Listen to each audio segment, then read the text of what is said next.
Je het alweer een hittedag, een flink hittedag. Maar bij mij van de morgen nog wel een koeltje. En dat geldt ik van het begin van de middag.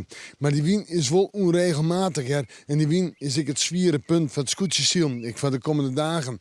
Maar nou joen en vannacht, het wie wordt een soele dag. Dus de volgende ik nog een soele joen en een soele nacht. De verwachting.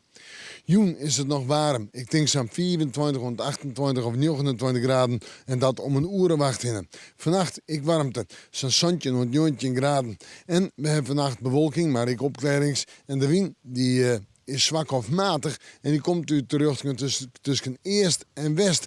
Maar in het waardgebied kan de wind tijdelijk vrij krachtig wezen. En het jouwt al dat er wat veroordeeld moet waar. Morgen, we beginnen nog maar regelmatig zinnen. Let de bewolking in de middag, in de joentijd, een aantal buien, maar kans op tonger, misschien wel hagel en minstetten.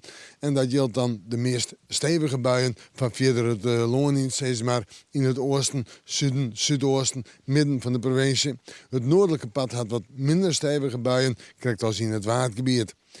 Ja, de temperaturen ze moeten nog altijd mezen. Ik denk dat we morgen uitkomen zo tussen de 24, 24 graden in de kustgebieden, 28, misschien nog wel 29 graden verder op de provincie. En de wind is zwak of matig en die komt uit wat verschillende richtingen bij, zuidwest, noordwest. En dan terug naar de orendagen. En dan komen we een toonzits in. Maar droeg waarhoedij. En een temperatuur om bij de 26 graden in. Vrijdag sneeuwen zo'n 27 of 28 graden. En dan is het weer 10 gebaren. Maar hebben we in de nacht van vrijdag op sneeuwen pittige ruim- en tongerbuien. In de nacht van sneeuwen op sneeuwen een enkele bui. Maar hoedij nog altijd volop simmer. En we moeten morgen maar weer even in het simmerwaarsje.